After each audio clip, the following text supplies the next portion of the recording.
If you grew up hearing, using your voice, listening to music, it can be devastating to become deaf as an adult. And it's so common among older folks, especially those who worked in noisy environments or who served in the military.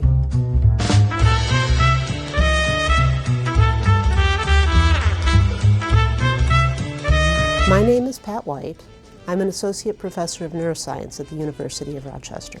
My lab has two main projects. The first project studies genetic susceptibility to noise damage. In the second, we want to regenerate the cochlea, especially sensory hair cells, which detect sound waves. These are what are lost from noise damage. So we have candidate pathways that we're testing, and we're building a gene therapy to test in mice to see if we can restore hearing as well as regenerate the cochlea.